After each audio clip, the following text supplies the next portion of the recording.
let's talk about the subject on the screen. So Complex does this thing, right? And they name the best rapper alive every year since 1979.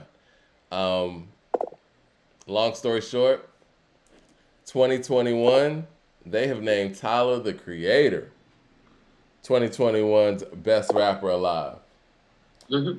You know what? Let me go through what they say this is about, right? I went to the article, and it's not just one writer, it's a team. They make team decisions on these things. And basically, the way they start this thing off, and we're going to go through their full list, and we're going to talk about each year.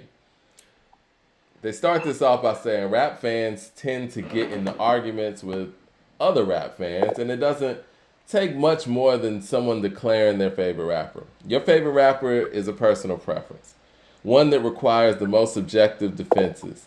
If you're rooting for the rookie of the year or a washed up veteran experiencing a career resurgence or someone no one has heard of as your favorite, then so be it. That's your choice.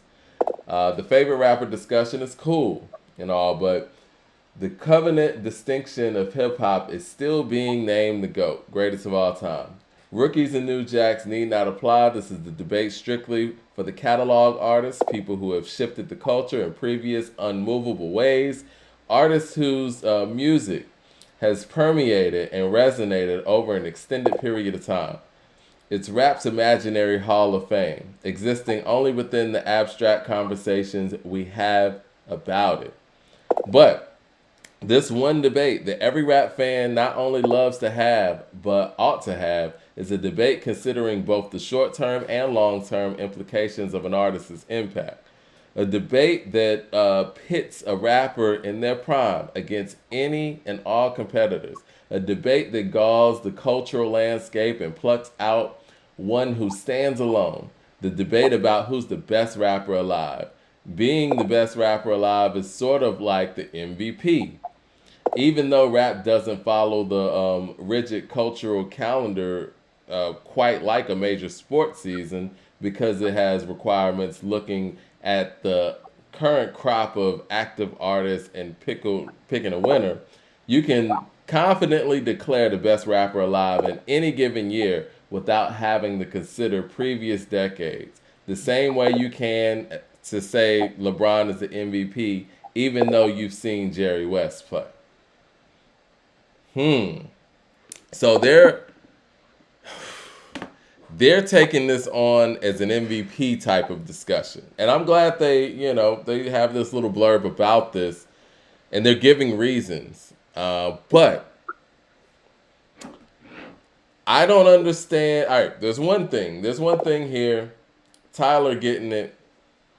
But my thing is where the bar is at. Because this is best rapper alive, right? That's And let's go to what they've actually put out there in years past so everybody could see it on the screen.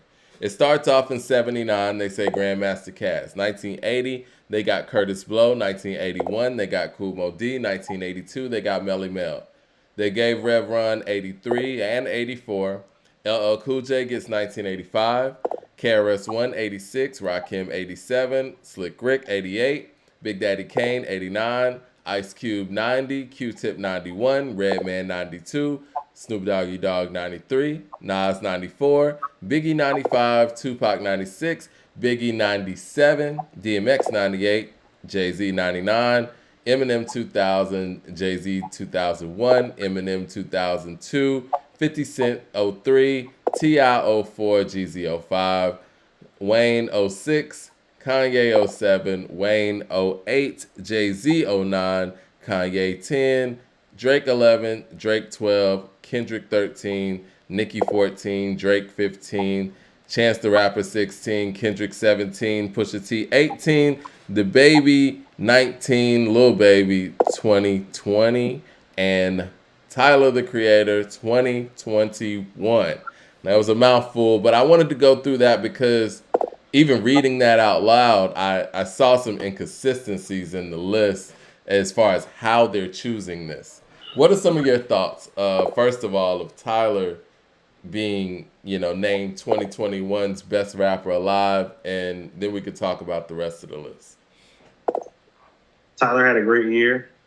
On a great run, Mike. This is the third consecutive album he's released that I would rate very highly, and I think this is the best of the bunch. I think this is the best album he's ever recorded.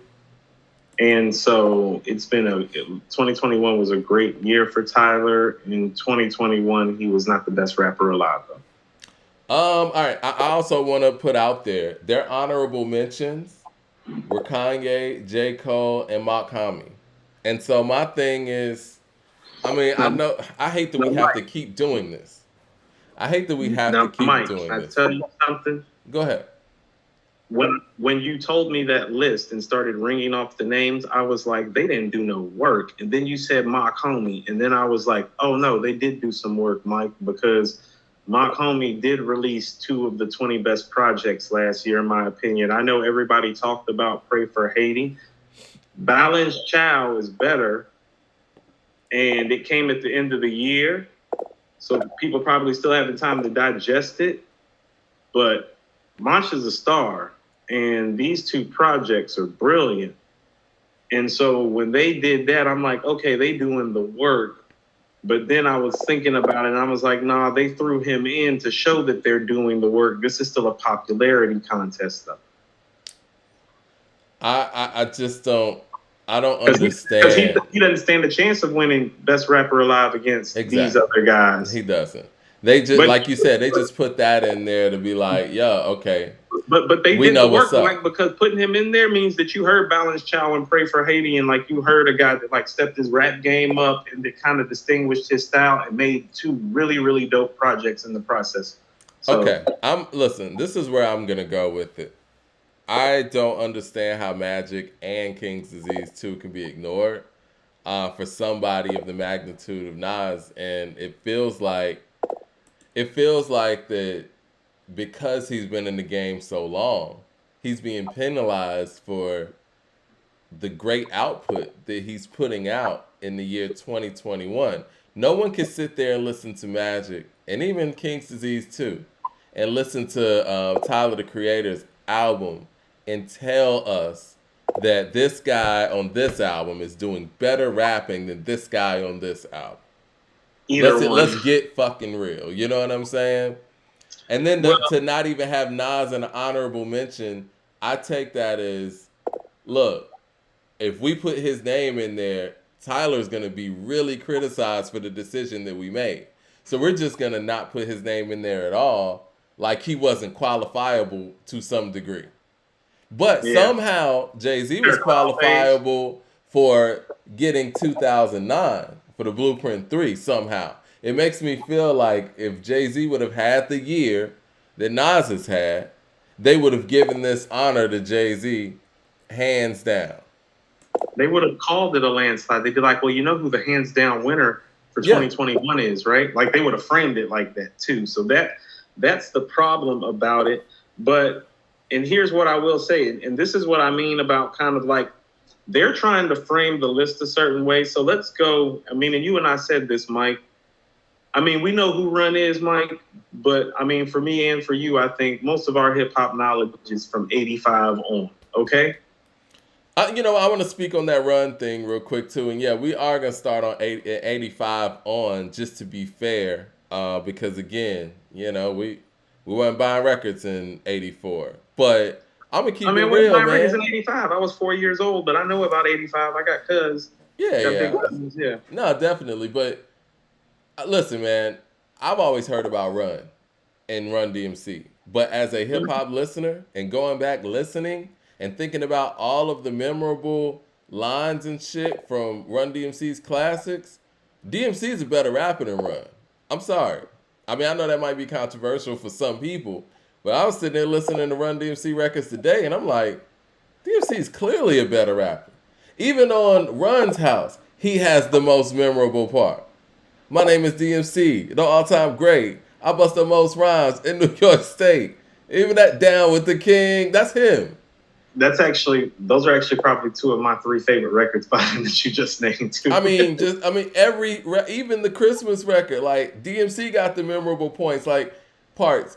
How are we sitting here acting like Run was running the game? I would have respected more if Complex would have been like Run for 83 and DMC for 84.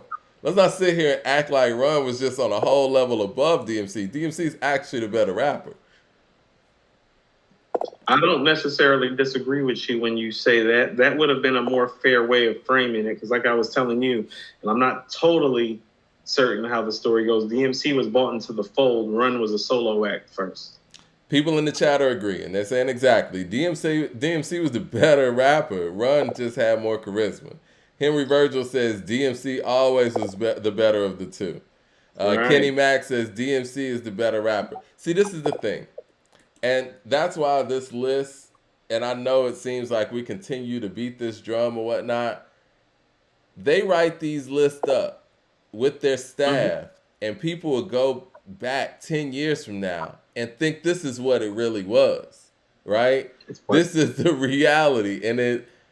So people are going to go back and see Tyler, the Creator, best rapper alive in 2021, and that's totally going to be disregarding anything that Nas put out in this year. And that's a problem. Just like how everyone here who probably was old enough to experience it are saying that DMC was the better of the two. Well, according to Complex, Run was the best rapper, not just in the group, but period, in 83 and 84. Well, Mike, here's what I can tell you.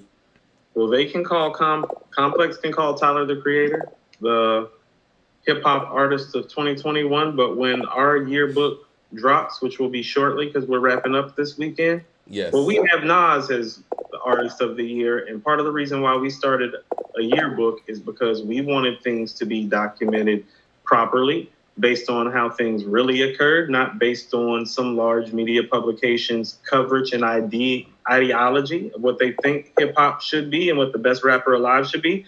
So what you're gonna find when you grab our yearbook is you're gonna find Nas in our verses section, song section, artist of the year section, and MC of the year section, because that's what he earned, and that's why the documentation to offset some of this is important.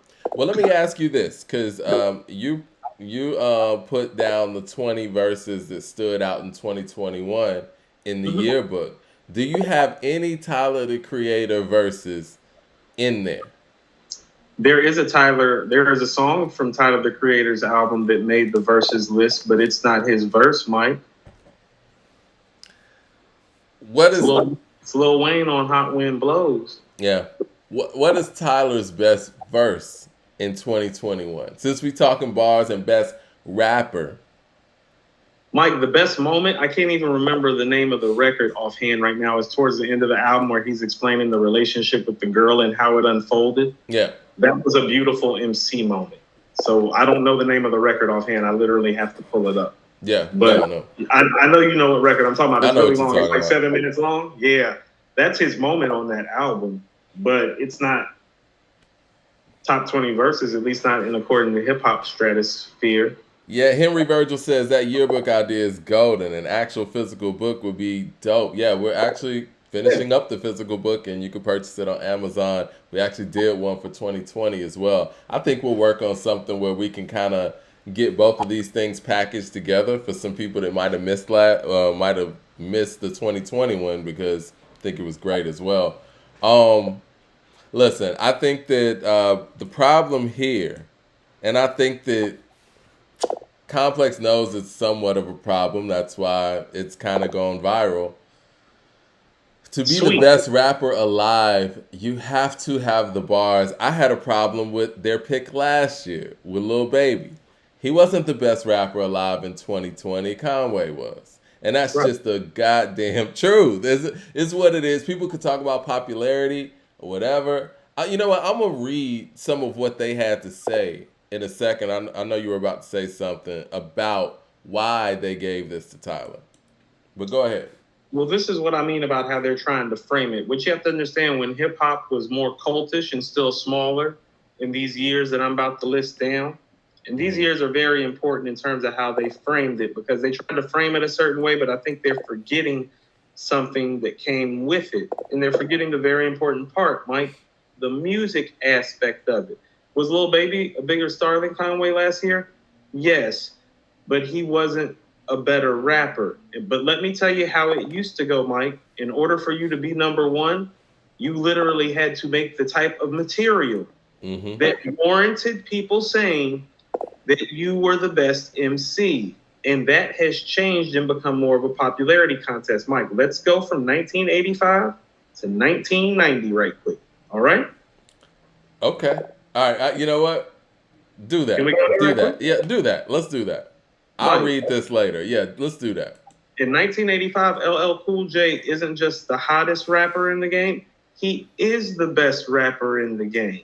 You get what I'm saying? He's not the hottest. He's not just he's the best too, and he made arguably the best album that year. You get what I'm saying?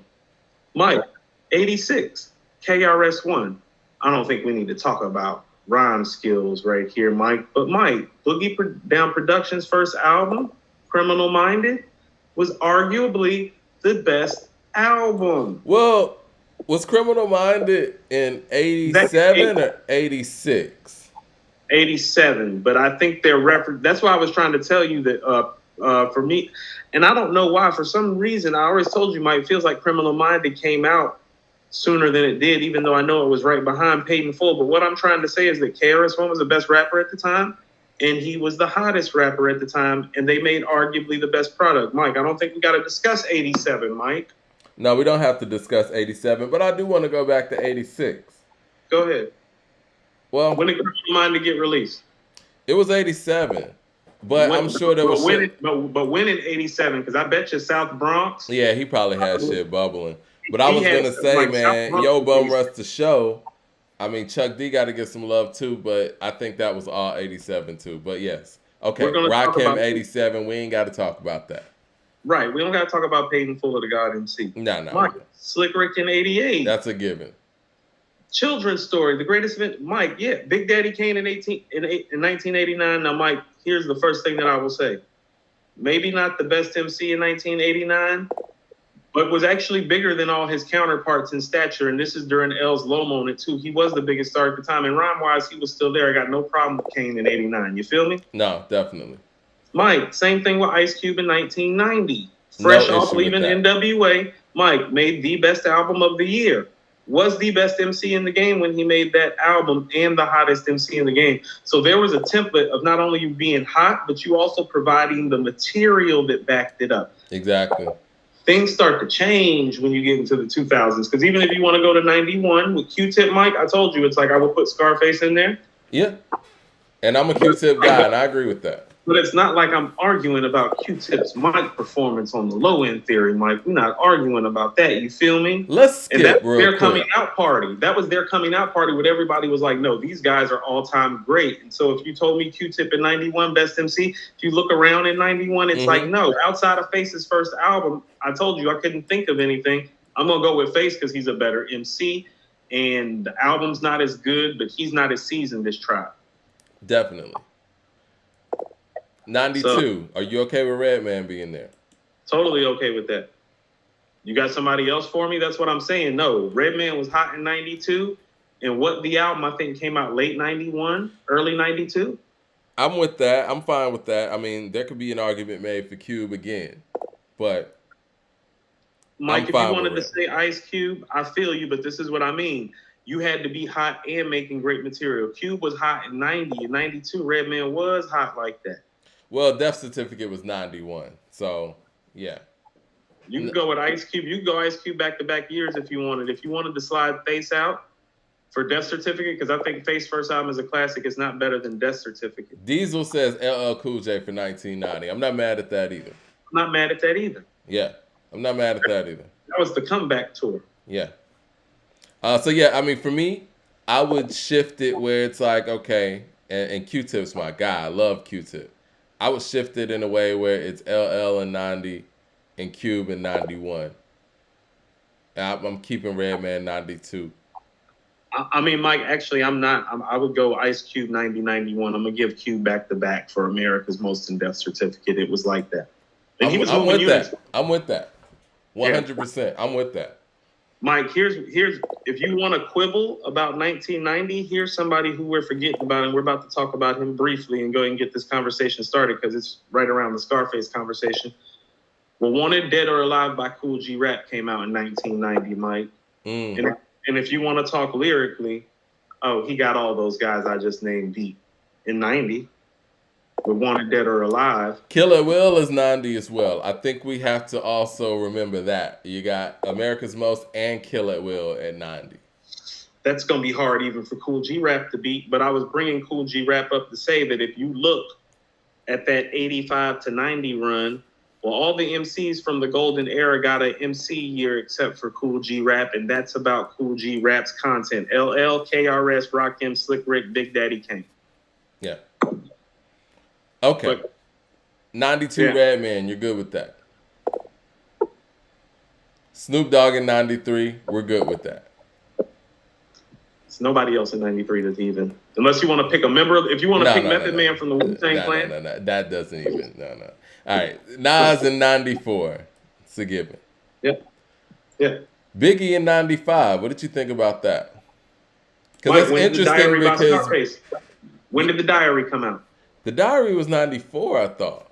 Well, when in 94? Because it felt like it was December. Yeah, it was one of those where it was like, oh, let me get the actual month of The Diary. I got my December computer 94. Here and I'm still using my phone. It was October 94. And many of those singles, Hand of the Dead Body was 95. That was February 95. Never Seen a Man Die? That was 94. Okay. Biggie did a lot in 95 though. But he did Junior Mafia. Yeah, but I think the thing is the fact that Biggie didn't actually drop an album in 95, which kind of makes it look weird. It kind of makes you feel like you want somebody who came out with an album in 95 to get that. Like a GZA or like a Raekwon. Does Raekwon not get that? Mike, stop taking my notes from me. In 1995, I had if Scarface didn't make The Diary in 1995, that honor goes to Chef Raekwon. It's literally Raekwon's 95. Raekwon's even 95. Big was riding around listening to Purple Tape, man. There's footage of that. Listening to the Purple Tape. It's the Purple Tape, Mike. We don't even call it by its proper name. What about Pac, though? Because Dear Mama's 95. Huh? Like Me Against the World is 94. No, Me Against the World's 95. It's not better than the Purple Tape, Mike. It's not better than the Purple Tape, but is he better than Raekwon in 95? As an MC? I mean, yeah. I mean, let's look at it. We got Dear Mama. We got Temptations. We got Shed So Many Tears. I think Pac has to get 95. Me Against the World is good enough, and he's clearly the biggest star in the game. And honestly, you know me, I'm a Purple Tape guy. I think Purple Tape's better than Me Against the World, but I think that Pac is an individual. In 95, you remember what it was like in 95 when Me Against the World dropped. Niggas was walking around looking like Pac, had the bandanas and shit. He had movies out at the same time. Pac is 95. No. I'm fine with that. I'm totally fine with Pac 95. You know how I feel about Pac. I thought Me Against the World was like late 94 though, like kind of like The Diary. So I was kind of 95. Yeah, 96 is Pac. They got Pac on 96. That is what it is. I don't think there's any debate there. 97 Big. 98 DMX. No debate there. No argument. 99 Jay-Z. What do you think about that? So, what do we have in 1999? What do we have in 1999 for the people in the room? I want to see what the people in the room say. That's volume 3, Mike. That's volume 3. That's volume 3. It's a weaker effort. And in that year, we have Nas's I Am. We have Mos Def's Black on Both Sides. We have Things Fall Apart from The Roots. Dr. Dre came out with 2001 in 99. Can't put him as best rapper alive, I guess, technically. But you got Prodigy and his work on Murder Music. So, Mike, I'm actually going to give you two people. Slim Shady LP. Go ahead. I'm listening. Prodigy and Black Thought, Mike. Their mic performances on both of those classic albums. So I guess it's all about where you want to go. You want to go You Got Me, or you want to go Quiet Storm. But I'm sliding Jay out and we putting Thought or Prodigy in on 99. What say the people? Thought or Prodigy in 99. Sean J says 99. He got DMX. Mikey Man says Mob Deep. DJ All Day says DMX. And then there was X was 99. And we're sitting here carrying over Flesh of My Flesh, Blood of My Blood from December of 98. I'm going DMX, honestly. A couple of people are saying Prodigy, but most people are saying DMX. Mike, the material that he released that year is not close to When Things Fall Apart or Murder Music, and the mic performance isn't at the level either. So it's like somebody's gonna have to show me the mic performance or the quality of material. He doesn't have either one of those things. He has that with It's Dark and Hell Is Hot. DMX? Nah, I think you're being biased. I know we love Black Thought, and obviously Black Thought's the superior MC. No, Mike, I'm being serious. No, Mike, all jokes aside, we're talking about DMX for 1999 about an album that came out in 98. So we need to take Flesh of My Flesh, Blood of My Blood off the table and keep it to And Then There Was X. And if we're keeping it to And Then There Was X, he's not going to be in the conversation. But I mean, we just did this with Scarface, where most of the singles came out in the other calendar year. Because I would imagine that every single from Flesh of My Flesh, outside of the first one, Slippin', came out in 99, though. But Mike, Face didn't get it. We just gave it to Pac, and then we actually went to the Raekwon thing after we talked about Face. So we're not giving it to X in 99. We didn't give it to Face in 95. If we want to stick with And Then There Was X, there's a lot of strong records on there. Flesh of My Flesh and Then There Was X don't have shit on the diary put together. People are saying Prodigy X. Listen, that's I love X, but no. Not for the And Then There Was X. Not for And Then There Was X. No. Well, I'm gonna tell you this. I mean, I would give it to Prodigy over name five Black Thought. Mike, I want the people to name 5 dope records off And Then There Was X. 5 classic records, because I can name 5 classic records off When Things Fall Apart, where Black Thought is showing out. I can name 5 classic records on Murder Music, where Prodigy is showing out.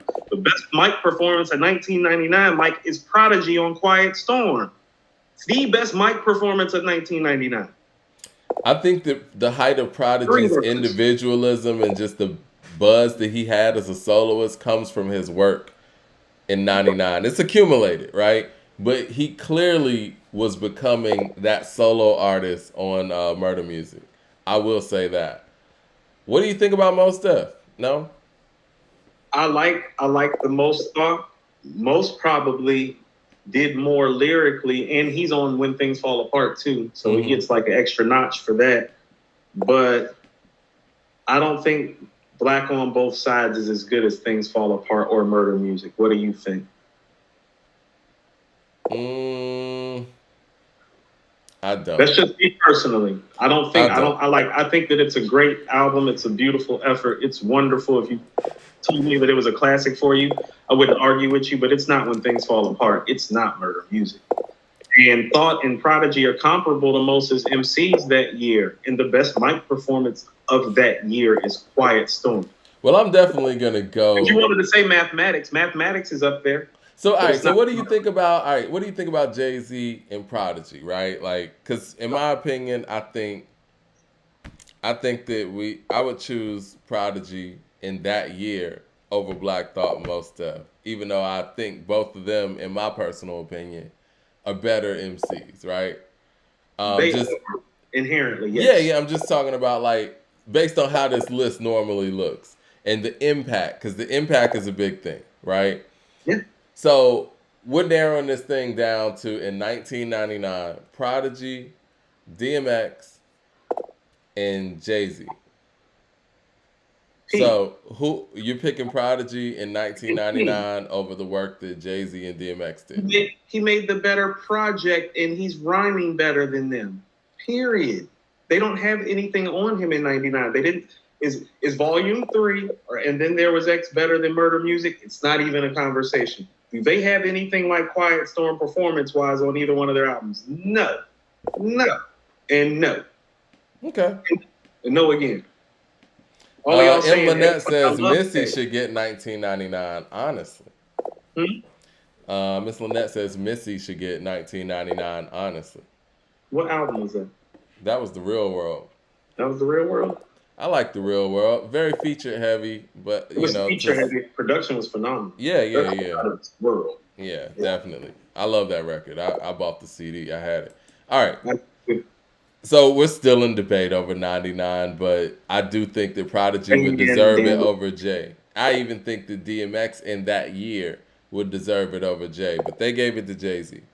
2000, we got Eminem. I understand where Complex is coming from, giving Eminem that one in 2000, but I think that 2000 goes to Ghostface. I just do. I mean, Supreme Clientele and my runner-up in 2000 would be Common for Like Water for Chocolate. I agree with you totally on both sentiments. This Ghost in 2000, that Supreme Clientele hit different. I mean, that nigga was rapping crazy. And listen, we talk about best rapper. You can't sit there and listen to the real Slim Shady and tell me that this guy is a better rapper than Ghostface on Mighty Healthy or some shit like that. Come on, man. What are we talking about? I was about to say, all you got to do is put on one and this is over. Put one on. Wrap that up. Man. Crash through, break the glass. Tony with the goalie mask. That's the pass. Heavy ice. Rolly laying on the grass. Man, come on, man.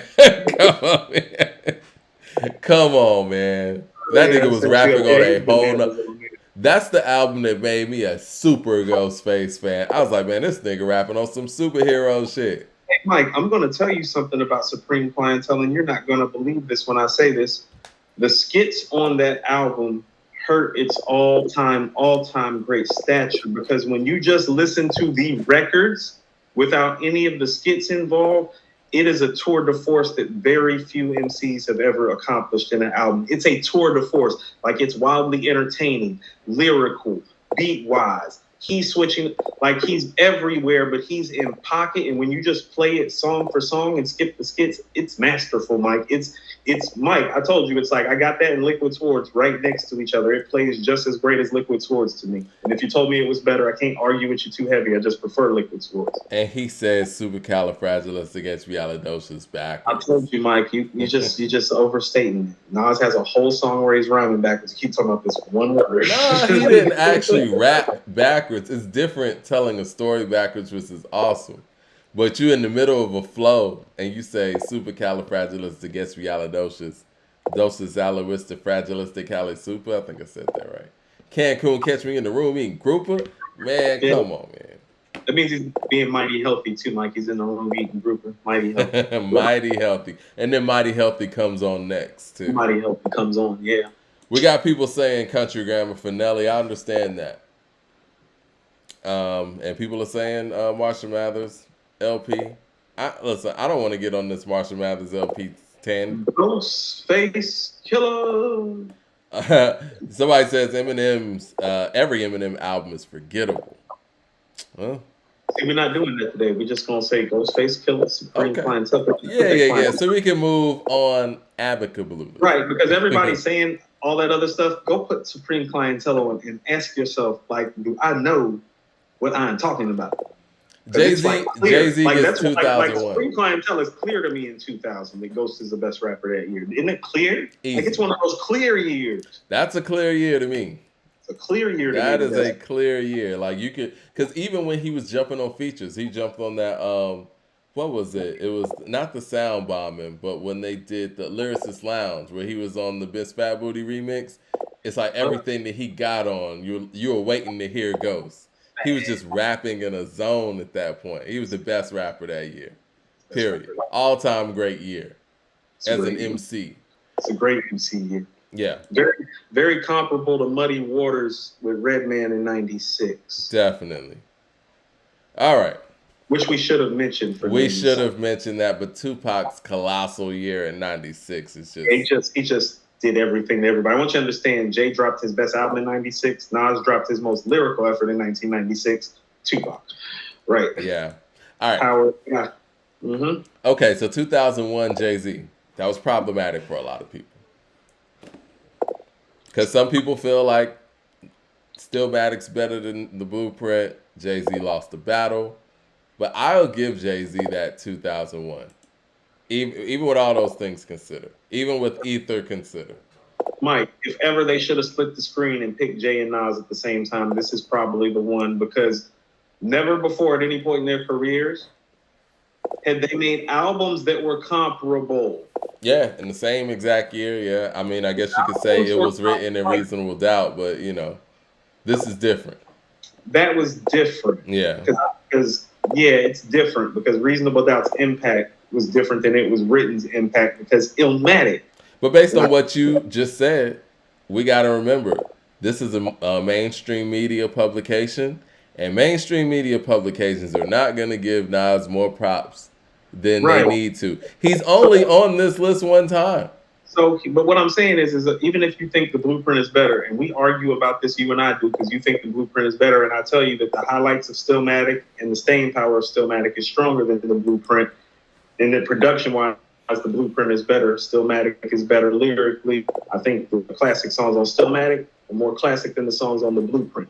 But they're comparable. I'm going to be fair here, because somebody said, I think it was K. Thompson that said that was Nas's comeback party.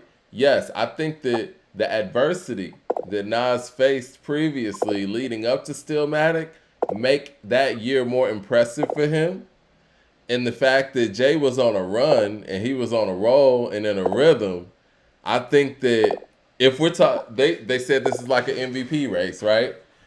Right. If we have somebody who's, you know, they claim was the MVP a couple of years before that, isn't what Nas did in 2001 more impressive? He beat the guy who was on top. Not even supposedly. Jay was on top at that point. And Jay was in a rhythm, and he had just come off of his worst album. So I have to think 2001, him dropping what he dropped under the circumstances, that would be more of an impressive year, right?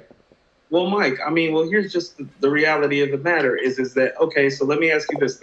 Let's say the projects are comparable. Right. All right? Let's say we're just splitting the projects down the middle. What's the tiebreaker? Right. Well, Mike, there's a couple tiebreakers in his favor. The first one is the fact that, well, he won the battle. That's the first thing. But, Mike, lyrically, Stillmatic is better than the Blueprint. What holds the Blueprint is the production, songs, structure, and sounds. What holds Stillmatic is an all-time great mic performance like Rewind, You're the Man, Stillmatic intro, What Goes Around, even AZ on the Fly. So you get what I'm saying? Mm-hmm. So if we're talking about best rapper for that year, the rapper that won the battle, made the comparable project, and made the stronger lyrical effort should get the nod. And it's not like he's not a star. This is Nas we're talking about. I mean, even if he wasn't a quote-unquote star, he just beat the guy that you said is the best rapper alive in that year in the battle. I think, honestly, you know, I didn't have a problem with Jay being that in 2021, in 2001. But when I think about it, what does it mean to be the best rapper alive and you lost the battle in that year? You weren't the best rapper alive. You would have won the battle. It's a contradictory. The best rapper alive. If you were the best rapper alive, you would have won the battle. So yeah, I'm gonna have to say Nas should have got that 2001 because it doesn't make sense to be the best rapper alive and you lose a battle, right? I mean, and so let's go to this right quick. We're just gonna jump right quick. Now that we've discussed these things, we can see very clearly why they gave Jay 2009. Because 99 and 2001, it's super questionable and shaky that they did that to begin with. You feel me? Mm-hmm. Because really, his best performances, Mike, are 96 and 97. That's Pac and Big at their peak. No ends on that. And that's why I've always told people he's usually about fourth on my list on his best day and no higher, because when he was out, when they were out, no, Mike, Nas, Pac, Big, Rakim. I mean, the truth is the truth, You're seeing it line up. That's what I'm saying. What's his best project, Mike? Is Reasonable Doubt in 96. We're gonna see this in the 2000s too. His best lyrical effort might be Volume 1 in 97, except for Big put on one of the best mic performances ever in 97. You get what I'm saying? When his best is not their best. Like they're a little bit better than him. I've always said that. You There's know, been proof. did Jay's run come during a watered down time in the industry? Mike, the the three best rappers when he stepped into the game were Big Pac and Nas. Two of those guys literally got murdered, and the other guys started making suspect material. All right, this is the thing, man, and I'd say this about Reasonable Now Doubt all you the let the time. beat. I say this about Reasonable Doubt all the time. I think that one of the big reasons why it wasn't as big as some of these other records of his counterparts was the fact that it was independent, right? Or somewhat independent. It was on priority. It didn't have the push that, an Interscope or a Bad Boy under Arista and all that stuff would have, or even a Right. Columbia. But what I will say, let's keep it all the way real. That album doesn't have an If I Ruled the World on it. It doesn't have a One More Chance remix on it. It doesn't have We got a Dear California Mama Love. on it. It doesn't have a California Love on it. It doesn't have a More Money, More Problems on it. And that's just being fair. And when he did start when he did start comfortably making those type of records, these guys no longer were in existence. Mike, it's the reason that he started making those records. Yeah. No, it's So that true. was the gap. And the boy, he wasn't even rapping like that. And some would say it affected the quality of his product. So let's go back to that. Everybody was treating the quality of all those products like they were these all-time great projects when they were coming out. When Volume 3 dropped, people were swearing about it. I'm like about a 4, like a low 4. Because it's a low 4. Volume 3? Yeah, it's a low 4. I hate Volume 3, man. Like, it's barely You're a being 4. generous Oh my there. I think Volume 3 is a 3.5 all the way. See what I'm saying? I think it's barely a 4, Mike. And when I mean barely a 4, Mike, that's like based on a few records. Like Come and Get Me is on Volume 3. It's good, but Come and Get Me is not an all-time. It's not a Streets is Watching. It's not an imaginary player. I mean, if we're talking about 97 Hoes. That's what I keep trying to tell everybody about 97 Hoes. Because even as much as I like So Ghetto's not those records either. No, So Ghetto's not The Evils or Friend or Foe or Friend or Foe 98. No. But and it's I like So Ghetto. record. And I love Do It Again. But in the grand scheme of things, it's not that Do It level. Again. I love Do It Again. He killed that. His verse on Do It Again is epic. Both of the verses are epic, Mike. No, those are two tens on verses on a hip hop single. Okay.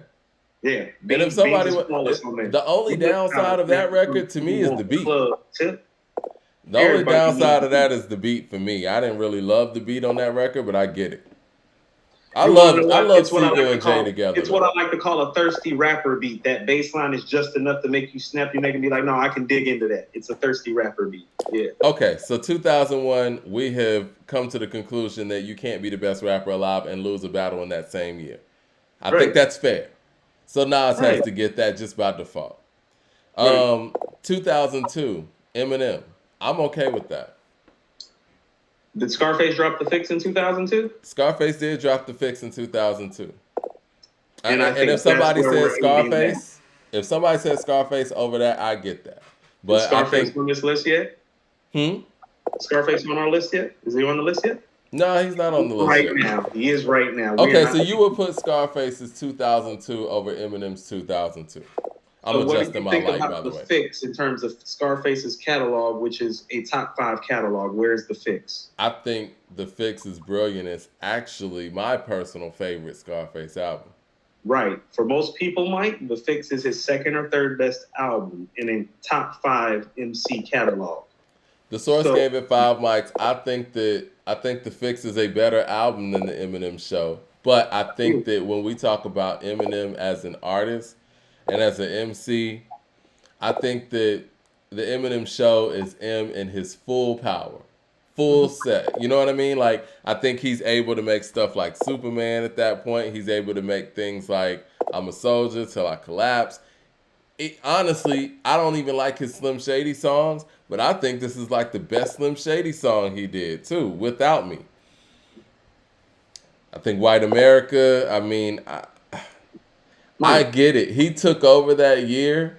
Mike, What's up? I'm not picking no damn Eminem album over one of Scarface's 3 best projects. We're not picking the album. We're talking about best rapper alive. We're picking the actual rapper. But I Yeah, he's get a you. better rapper that year. Okay. And it's a better album. That's what I keep on saying. Okay, was he a better rapper than Eminem in 2002? Well, yes. Is he a better album maker? Well, then yes. So the only thing that he has is star power. That's not enough over here. That's that numbers. That's that numbers game again. I feel you. Listen, y'all can't say I never fought for Eminem for nothing. So. No, Mike. You tried. Hey, I tried, man. I think the Eminem show is his best piece of work. I'm not comfortable with the rap list that has the best MC for every year, and we don't get Scarface or Cool G rap in. That's not okay. Okay. All right. So that's fair. No, I'm not okay 2002, Scarface. 2003, 50 Cent. That's not even questionable. Now, 2004, I have some questions about. Okay. 2004 is Kanye West. It is not T.I. What's that? That's College Dropout. That late registration or is that graduation? That's College Dropout. 2004. 2004. Yeah.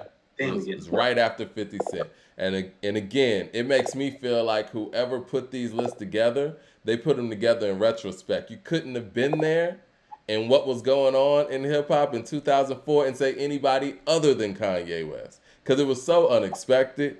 And, you know, as an artist, we thought he was just going to come through as a producer and just, you know, have a bunch of dope features or whatever. But no one expected that level of introspection when it came to the music. What are the projects we got that year, though, man? Okay. What we got in those? Glad you asked. Let's see. 2004. We got Mad Villainy from MF Doom and Madlib, which is a great. That's not enough, but that's an incredible. That's an incredible effort. It is. It's not enough. Doom put out Food too that year. But once again, the same sentiment. You got Master Killer, A Long Hot Summer, great effort. Street Disciples came out that year. Grind Date from De La Soul came out that year. Pretty Tony ELP. You got Purple Haze from Cameron. We got Kiss of Death from Jada. Yeah, this is Kanye. Hunger for More, Lloyd Banks. When you named all those albums, I was like, none of those are even close to the College Dropout. Urban Legend from T.I., and I love T.I., and we're going to get into T.I. in a minute. But that shit ain't College Dropout. No. Dope album. Hell no. Dope album, but no. Same thing with Cam's album. Dope album? No. No, College Dropout was a tour de force. And they gave Jeezy 05. I'm giving that to the game, man. I'm sorry. The 05 was all about the game. And I personally think B is the best album that year. Mike, I was actually about to tell you, if I'm actually going to pick that year, I think I might pick Common that year. You know what? Let me think about this because... That was the year I moved to Cali, Mike. So there were three. Interesting. Because documentary? Go ahead. No, go ahead. No, this is what I will say about B.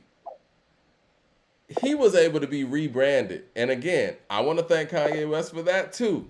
The rebranding of Common, the Common that we see today, the one that is doing voiceovers everywhere, the one that's mainstream friendly, the one that was at the White House, that's all because of B. Yes. That's all because of B. Like, I know people who just are casual music listeners, they didn't even know who Common was until B. And again, level of difficulty similar to Stillmatic. It's a comeback album. He was the rapper guy that made The Light before B. He was the rapper guy that made The Light before B. Okay. I'm cool with Common being 05 because this was a comeback album for him too. And he was going against the grain coming off of Electric Circus. Mike, and B, and I think the documentary by the game is a classic. But I think B is one of the best hip-hop albums I have ever heard. It is. Definitely one of the best hip-hop albums of the 2000s, period. That's one of those albums that when I make like a top 20 list and it doesn't make it in, I'm trying to find out a way to put it in because I love it so much. I think B's better than The Blueprint. It is. I think it's better than Stillmatic, Mike. I think so too, yeah. Yeah, that's what I mean. No. It's a classic. It's one of... Listen... It's Common's best album in my opinion, and it's one of the best pieces of work that Kanye West has been a part of as well. I mean, Mike, if we're talking just about production efforts, I think it's his finest hour because never before did he channel into a zone that an artist needed the way he channeled into a zone that the artist needed on that album. It's masterful. Yeah. From beginning to end. From beginning to end, the album. A Double says, I like Electric Circus. Nigga, I like Electric Circus too. And there you go. People call me weird for liking Electric Circus. I like Electric Circus. No, this shit whack. Nah, right? It's not whack at all. It's not whack at all. You know what? I think the execution wasn't all the way there, but I get it. Mike, it don't mean nothing if you got talent and you don't execute. So when Dilla and Common's in there doing what they doing, it's like, okay, I hear you, but execute. No, you're right. No, that's right. I saw the vision though, but I like that. So I saw an all-time great MC and arguably the best beat maker we've ever seen make a supremely disappointing effort for their talents. I saw them make an experimental effort. That's kind of how I saw it, and it didn't totally. And experiments can go one way or another. That Aquarius song was beautiful. Next time you experiment, keep experimenting until you get a Quinonine. Well, that's a whole nother subject. All right. So 05, we got Common. Because that Jeezy, I'm sorry, man. All respect to Jeezy and his run and everything he did. That ain't what Jeezy's not where Common is right now. And Common's where he is now because of what he put out in 05. Now, 2006, they gave that to Lil Wayne. To me, that's T.I. all the way. That's T.I.'s year. I agree. We talked about that behind the scenes, and we were doing some album runs. I was like, hold on. So I was like, so what dropped what and when and where? I'm like, oh, yeah. When you broke it down, I'm like, well, yeah, that's Tipman. You got What You Know off of King, which I think is probably his most rounded album as a mainstream artist. My favorite from him personally is Trap Music, but that's more of a local thing. And not to mention the cult classic ATL drop. And so he was #1 on the Billboard and #1 in theaters. I mean, I don't want to go with numbers and shit like that, but we know what ATL, the movie, means to people who were of that generation. The stardom of T.I. was at full throttle in 2006. No, so this is what I mean. Okay, so T.I. in 2006.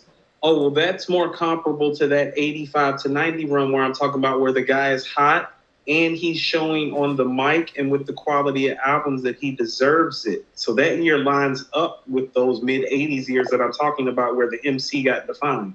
Tip's year that year lines up to it. It's like, no, he hot and he popping, but the music is there too. And I already told you, Mike, What You Know is the best song that year, but Mike, it's one of the best rap songs ever. And if you had to get me to pick a song from this city, that's the song I'm putting on. Top Back got him that deal you were talking about in the last episode. Deal with Dale Earnhardt Jr. doing the commercials. They even did a whole commercialized remix. Like everywhere, everything that T.I. was working towards from the beginning hit full circle in 2006. So that's his year. 2007, Kanye, Graduation. I'm not mad at that. Actually, hold on. Did Wayne do something in 07? I don't think so. I'm thinking Wayne 07.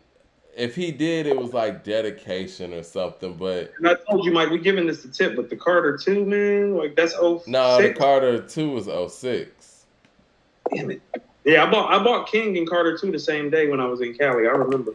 2008 is Wayne. That's Carter 3. I get that. That's hard. Huh? Isn't Wayne? Isn't that stunting like my daddy in 07 though? That doesn't beat Graduation. This shit counts. Nah, it don't beat Graduation. Like Father Like Son does not beat Graduation. And I'm not a huge proponent of Graduation, but I know what people say about Graduation that came up on that shit. What mixtapes did Wayne do in 07? I'm trying to tell you, I feel like 07 was better for him.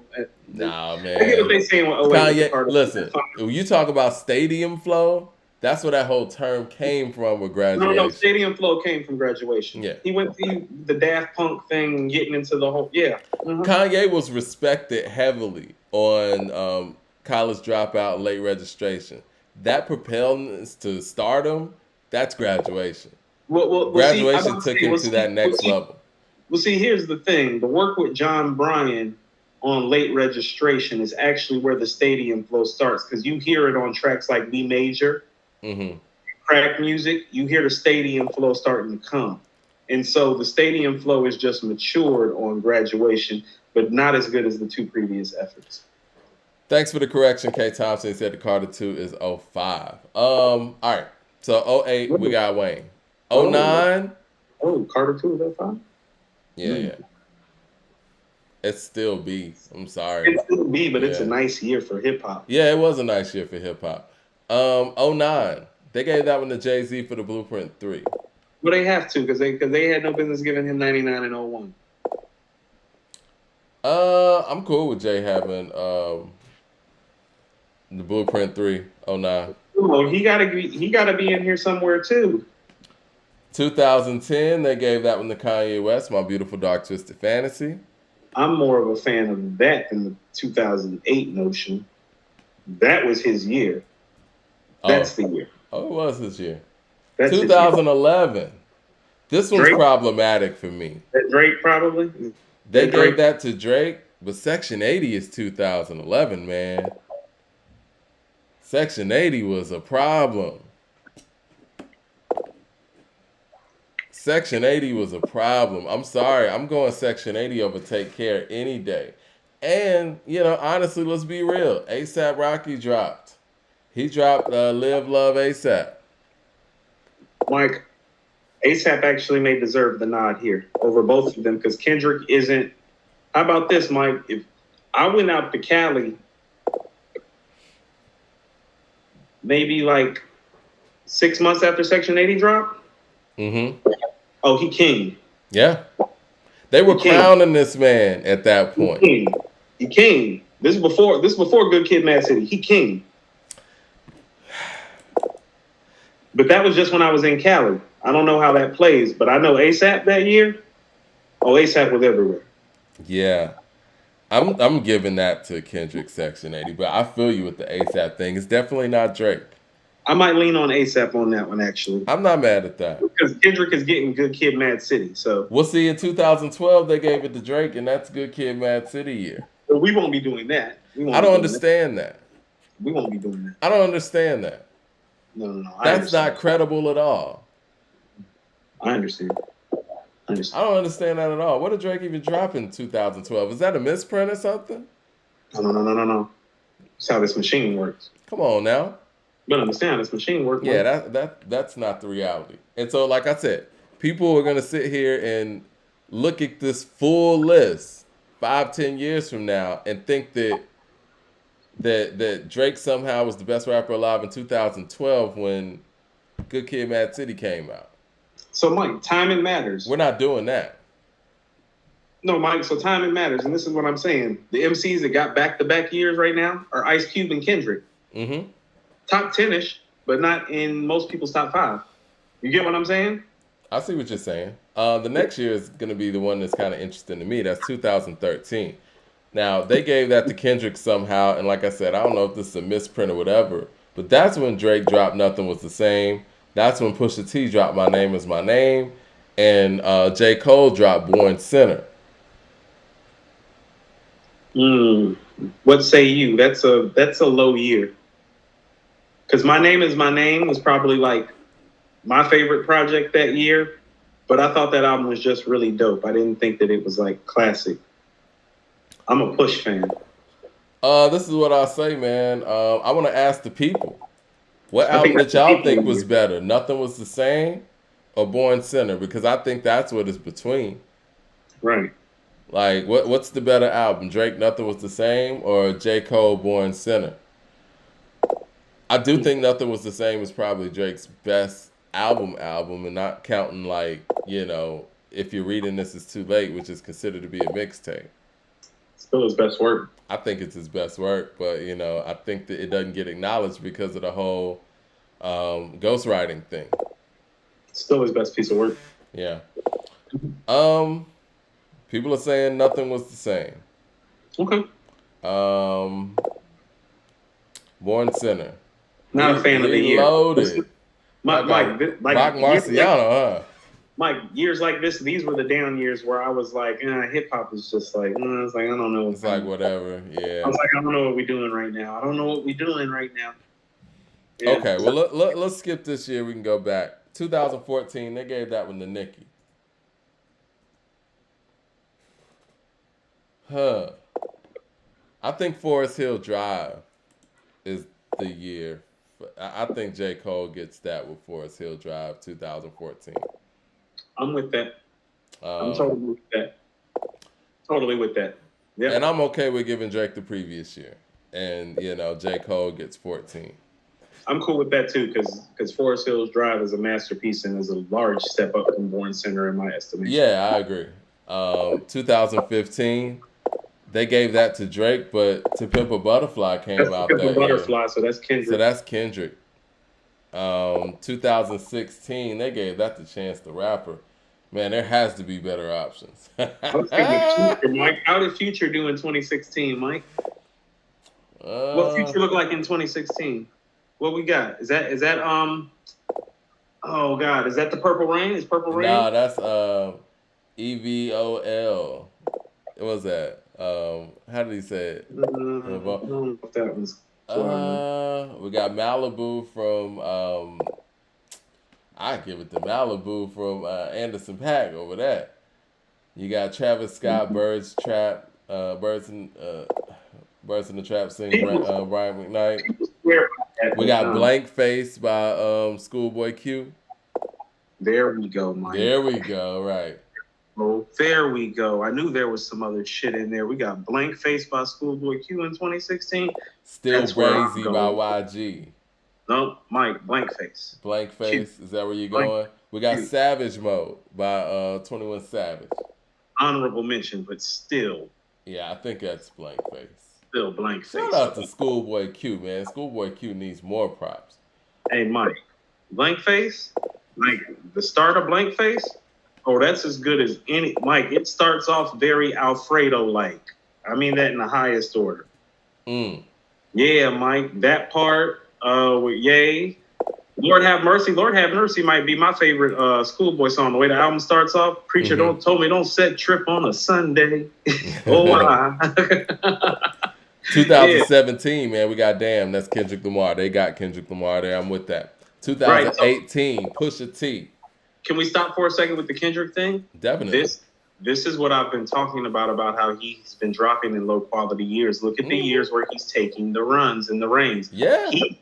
He's got more years than Nas and Jay and Big put together, or just as many. Think about that. Yeah, I mean, it's because of strategically when he's dropping.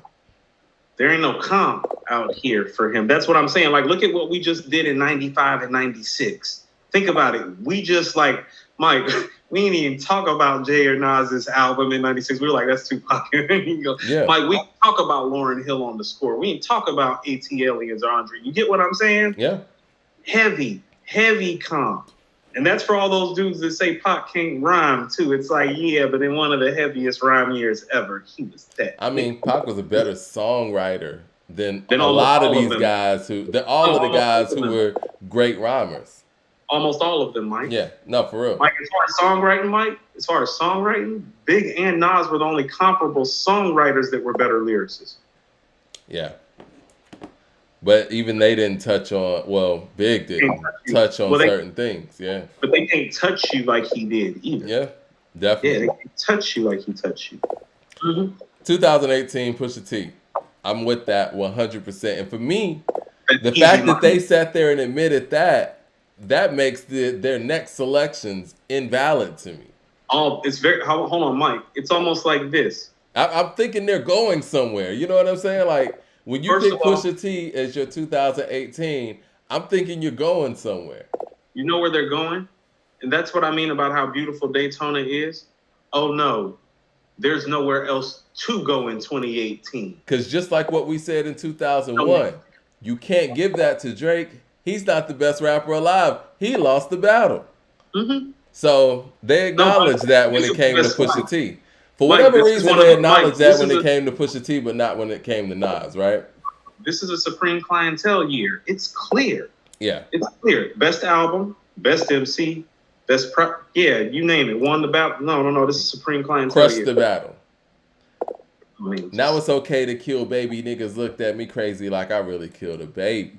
Salute Ross because the message is pure. He see what I see when you see Wayne on tour. Flash without the fire. Another multi-platinum rapper trap and can't retire. Niggas get exposed. I see the cracks and I'm the liar. Shit, I've been exposed. I took the crack and built the wire. Now who do you admire? Rap loses all time my patience. The numbers ain't real without inflation. Yeah, clear year. A clear year. Yeah, been a conduit. So this is what I'm saying. How about this? What Pusha T did in 2018 with Daytona, Kendrick's never done. What's that? Where it's like it's clear and there was competition around, and it's like and there was competition. I think Kendrick's years are clear. It's just not a lot of competition, to be perfectly honest. No, that's what I'm saying. 2018 is a dope rap year, Mike. It is. It is. No, you're right. Clear. And it's clear in a dope rap year. Just like 2000 is a dope rap year, and it's clear. 2020 is a dope rap year. Like 2018 is a dope rap year. All right. It is. 2019 was kind of a lower year, but they got the baby winning that. I'm gonna say Rhapsody. And happy birthday to Rhapsody, by the way, too. Yeah, I got Rhapsody for 2019. Mike, this is so crazy that we're arguing about this. Okay, so you remember in 2019, you gave Benny the Butcher MC of the Year. Was it? Yeah, you gave Benny MC of the Year in 2019 for Plugs. And I told you that I thought it was Rhapsody. Yeah, I do remember that because you was playing Rhapsody and everything, man. Shit. Yeah, I do remember that. No, Mike. But was Benny the best rapper alive? Even though you could be Mike. MC of the Year and not be best rapper alive. You know what I mean? No, Mike. It's funny because we're flipping. I actually got Benny down for 2019 instead of Rhapsody because didn't Supreme Clientele come out in 2019? It did. No, that was 18. Oh. I think that was part of 18. Hold on. Let's find out because me picking Benny for 19 would be dependent upon Plugs and Clientele. Because them three Clientele verses are like that. Oh, no. Clientele's 18, yeah. No, then I'm cool with Rhapsody.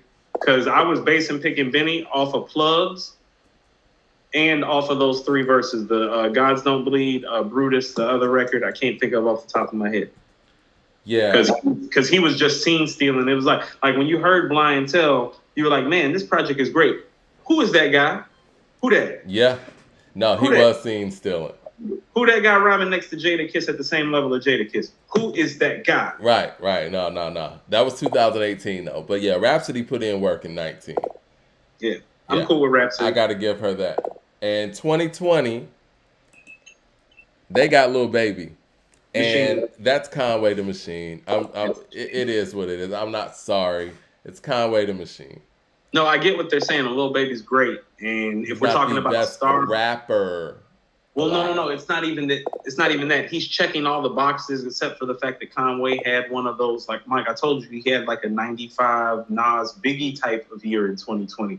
Not a regular rapper type of year. A 95 Nas Biggie type of year lyrically as an MC. Like the type of year you don't see too often. Like Pusha T in 2018, Kendrick in 2012, Ghost in 2000. You know what I'm saying? Like. Pick a Nas run, Rakim 8, like it's one of those types of years that he had the other year. That's why I keep trying to say about the year. It wasn't just like he was the best MC. He had one of the best MC years ever. Like, you know how they rank the MVP season? You know how they used to rank the MVP seasons? Mm-hmm. Oh, no. He just had like a top 10-ish MVP season. Where he won the championship and everything. Right, like as in the other guys on that list are named Rakim, Nas, Jay-Z, Big, Tupac. Like, you get what I'm saying? Like, not even Pac lyrically, actually, if we just talking and breaking it down on the lyrical level. You get what I'm saying? He had one of those runs, Mike. All right, and this brings us to 2021, where Tyler, the Creator, gets Best Rapper Alive. I honestly, to be perfectly honest with you, bro, I think this is the most ridiculous one of all of them. Of all of the ones that I see here, I'm trying to look at the ones that are the most off. Clearly, I don't agree with the Run being over DMC in some of those years like that. The other one that's odd too is the Drake in 2012 over Kendrick in the Good Kid, Mad City year. That's kind of odd, but this one right here, I think is probably the most off. When you got an all-time great MC, possibly number one, two, or three on anybody's list who knows what they're talking about, dropping two albums in a year that everybody is holding to high regard when it comes to the people, and you pick Tyler the Creator over that, and nobody can give you any quotables from Tyler the Creator.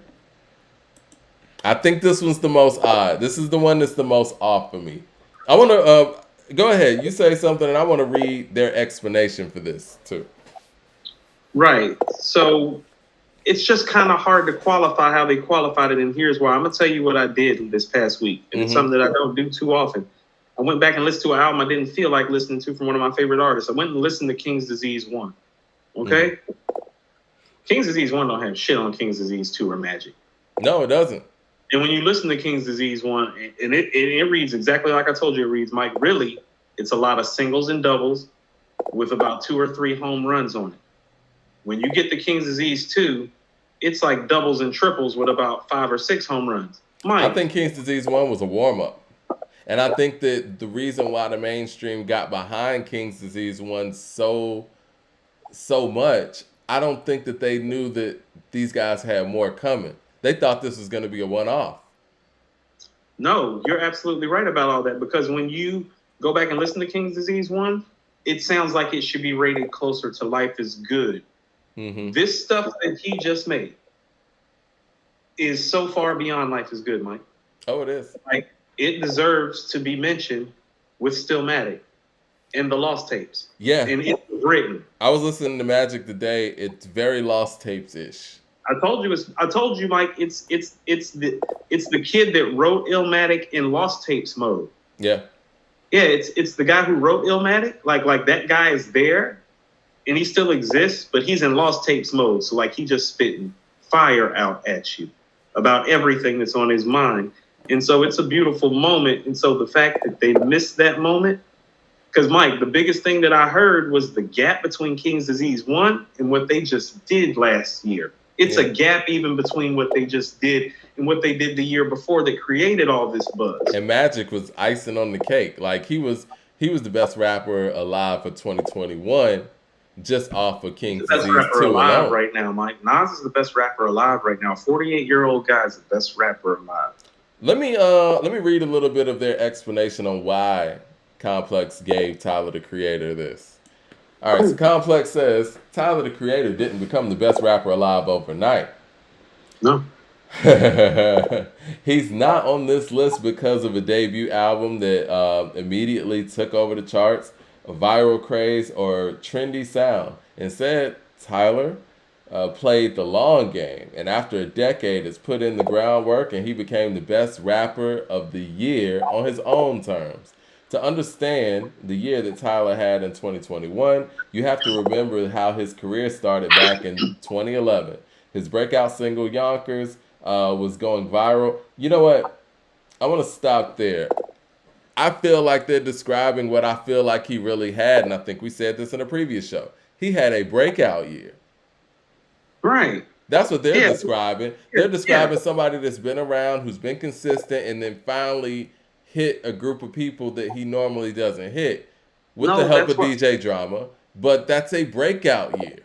That's why I keep bringing up that he's 3 for 3, because if you've been paying attention, these last 3 projects have been getting consecutively better, and he deserves, like, it's hard for, how about this? Like, he's got money. I like Igor. He doesn't, I like Igor, but it's not better than Call Me If You Get Lost. It's not a rap album, though. You know what I mean? I dig Igor. It's cool. I dig it. It's not Call Me If You Get Lost, though. But in my opinion, he's gotten better with each successive effort, and he deserves to be commended for that. Flower Boy's good, too. No, Flower Boy's the start of this. Flower Boy, Igor, and then this. That's where it starts for me in terms of him making quality, dope shit. Like, where it's like, no, that's dope, that's dope, that's dope. But this is what I keep saying. We're comparing what Nas just did to what he did early in his career, which Right. for most of us, we consider to be arguably some of the best MCing we've ever heard. So if he's doing stuff that's comparable to what he did early on, that's some of the best MCing that we've ever heard, what does that make what's going on now? Exactly. It seems like for whatever reason, there's a conscious effort to ignore what is going on now. Let me go a little bit more to this article where they're talking about the album. Call Me If You Get Lost is a lot of things. It's a DJ drama narrated Gangsta Grillz tape. It's a playground for some of the most unique voices in rap: Lil Wayne, Lil Uzi Vert, NBA YoungBoy, and others. To experiment in thrilling ways, it's a soundtrack to globe-trotting adventures, and most importantly, it's an excuse for Tyler to rap his ass off and show his range as an MC. Yes. On Massa, he takes a trip down memory lane, reflecting on his career and self-awareness bars, and gives a raw, unfiltered peek into his psyche. On Limit Head, he boasts about his luxuries, vehicles, pulling off one of the hardest rap songs of the year. And on an 8 minute centerpiece of the album, Wishier, There that's it what is. it's my favorite record on there actually. He weaves together confessional streams of consciousness and story about a failed romance. Mm-hmm. In between a whole lot of shit talking, Tyler knows he's on top of his game. And he'll happily remind you that fact over and over. Listen, I feel what they're saying. And I agree with what they're saying, but this is I'm more about of to say a breakout. it's a great article. It's wonderfully written. I agree with every single sentiment, except for they're just missing something. The shit that Nas just did is better. And the fact that their honorable mentions are Kanye West, J. Cole, and Mock Hami, it's like, okay, you guys are intentionally leaving off Nas. I don't know if it's because, he's 27 years in the game or whatnot, but at the end of the day, Tom Brady is still applicable for the MVP award, right? You're Nas is still older in the than Tom game, Brady. right? Mm-hmm. No, Mike. I mean, it's another blatant oversight. I'm not mad at them for picking Tyler. It's just like, did y'all just see what just happened?